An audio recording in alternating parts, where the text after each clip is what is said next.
අද දවසේ පටන් ගන්න අලුත් පාඩමක් අලුත් පාඩම විදිහට අපි කතා කරන්නේ ඔපරේටර්ස් කියන පාඩම. එතකොට ඔපරේටර්ස් කියන පාඩම අපිට ගොඩක් වැදගත් වෙනවා අපේ ලොජික් බිල්ඩ් කරන්න. ඊට පස්සේ කන්ඩිෂන් වලට මෙන්න මේ කියන දේවල් වලට වැදගත් වෙනවා මේ පාඩම ගොඩක්. එතකොට මේ පාඩම කොටස් දෙකකින් තමයි සමන්විත වෙන්නේ, part 1 and part 2 කියලා. ඉතින් අද දවසේ අපි part 1 එක කතා කරනවා කොහොමද මේකේ තියෙන දේවල් තියෙන්නේ කියලා. එහෙනම් අපි පාඩමට යමු.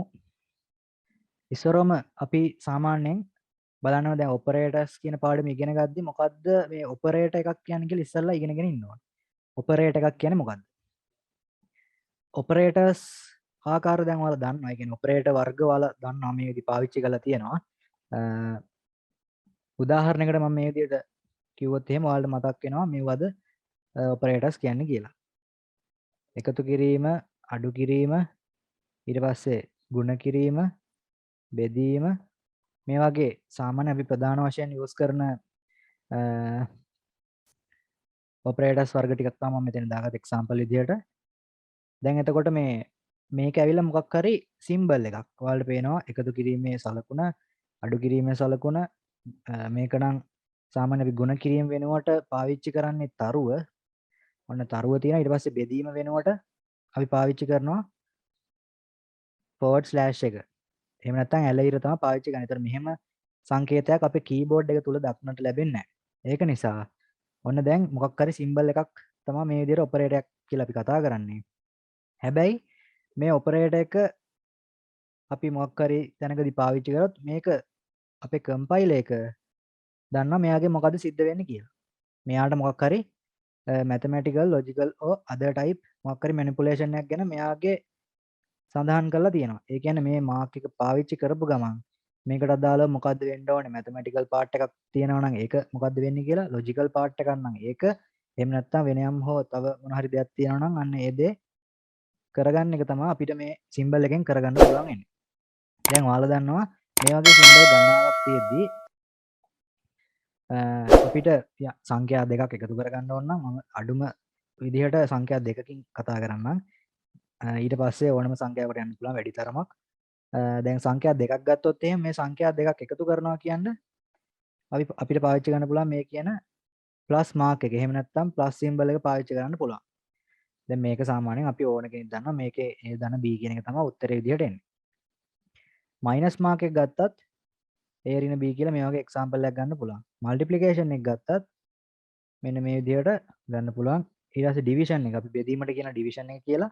ඩිවිෂන් එක ගද්දී අපි ගන්න සාමාන්‍යයෙන් ඔපරේටර් ඒ කියන්නේ මේ ප්‍රෝග්‍රෑමින් වලදී ප්‍රෝග්‍රෑමින් කරද්දී අපිට ගන්න පුළුවන් මේ ඩිවිෂන් එක ආකාර කිහිපයකට. ඉන්ටිජර් ඩිවිෂන් එකක් විදිහට ගන්නවා නම් ඉන්ටිජර් ඩිවිෂන් එකක් කියලා කියන්නේ දැන් ඔයාලා දන්නවා ඉන්ටිජර් කියන ඩේටා ටයිප් එකකට දාලා මොකද්ද මෙයාගේ හැසිරීම සිද්ධ වෙන්නේ කියලා. ඉන්ටිජර් කියවම ධන හොරින පූර්ණ සංඛ්‍යාත්මක අගයක්. එහෙනම් අපි ඉන්ටිජර් ඩිවිෂන් එකක් විදිහට යම්කිසි සංඛ්‍යාවක් බෙදවුවොත් අපිට තව ස්ලයිඩ් දෙක තුනකින් මේක ගැන කතා කරන්න පුළුවන් එක්සැම්පල්.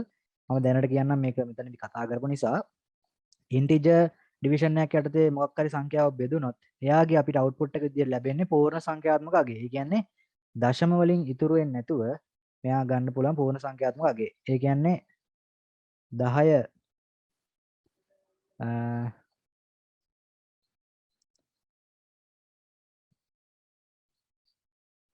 10 කියන සංඛ්‍යාව ගත්තොත් මේක 3ෙන් බෙදුවාගෙන අපි දන්නවා 10ට 3 3යි 3 අරත් 3 9යි ඉතුරු 1යි.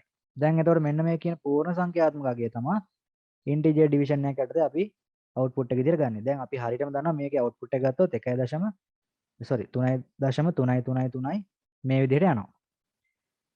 එතකොට මේ දශම කෑලි මොකුත් ගන්න නැහැ. පූර්ණ සංඛ්‍යාත්මක අගයක් නේ ඉන්ටිජර් කියන්නේ. එතකොට මෙන්න මේ කියන පූර්ණ සංඛ්‍යාත්මක වැලියු එක විතරයි ගන්න. හරි. එතකොට සරලවම අපි කියන්නේ ඔපරේටර් එකක් කියන්නේ කියලා.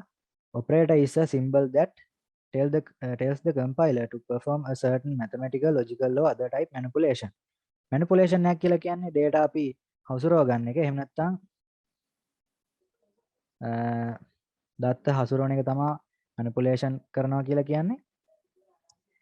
එතකොට මේකට අදාළව මෙන්න මේ කියපු කොටස් තුන mathematical logical or other type manipulation එකක් මොකක් හරි ඔපරේටර් එහෙම නැත්නම් සිම්බල් එකකින් අපි යූස් කරලා සිද්ධ කරනවා නම් ඔන්න ඒකෙදි ඒකට අපි කියනවා ඔපරේටර් එකක් කියලා.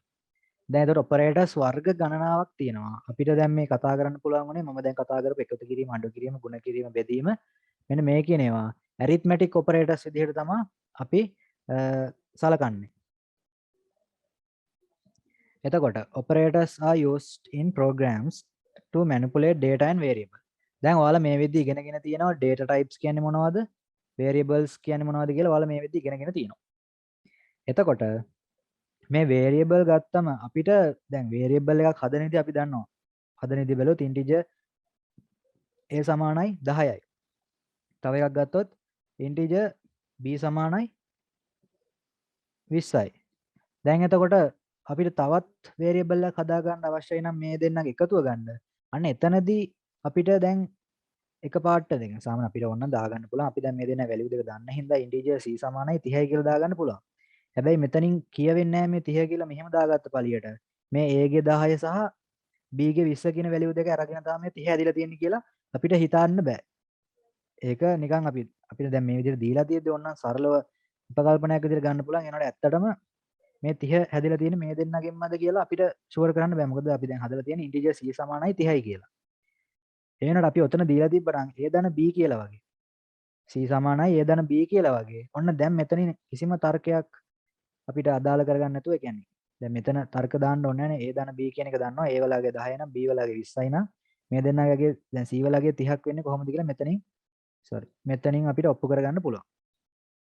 දැන් මේ වගේ නිකන් එකපාරට integer c සමානයි 30 කියලා දැම්මොත් එහෙම එතනින් අපිට output එක හරියට හිතා ගන්න බෑ. මේ දෙන්න දැන් 30 කියන සංඛ්‍යාව හැදෙන්න පුළුවන් ආකාර ගොඩක් තියෙනවානේ. 28ට දෙකක් එකතු වෙලා හැදෙන්න පුළුවන් 30. 15 ධන 15 හැදෙන්න පුළුවන් 30. තාම මේ අපි දැන් මේ වගේ දෙක තුන අඩු කර කර පහක් අඩු කර කර හැදුවොත් එහෙම විශාල ප්‍රමාණයක් මෙතන සංඛ්‍යා හදන්න පුළුවන්. එතකොට මේ කොයි අවස්ථාවකටද මෙයා අයත් වෙන්නේ කියලා අපිට හිතා ගන්න බෑ. හැබැයි මෙන්න මේ වගේ අපි පාවිච්චි කරොත් a ධන b ම කියලා. එතකොට නිසැකයෙන්ම අපිට කියන්න පුළුවන් a ගේ අගය සහ b ගේ අගය මෙතන දීලා තියෙනවා නම් මේ දෙන්නගේ වැලියු දෙක පදනම් කරගෙන තමයි මෙන්න මේ කියන 30 කියන වැලියු එක හැදිලා තියෙන්නේ. ඔන්න ඔය විදිහට තමයි ඔපරේටර් අපිට යූස් කරන්න සිද්ධ වෙන්නේ.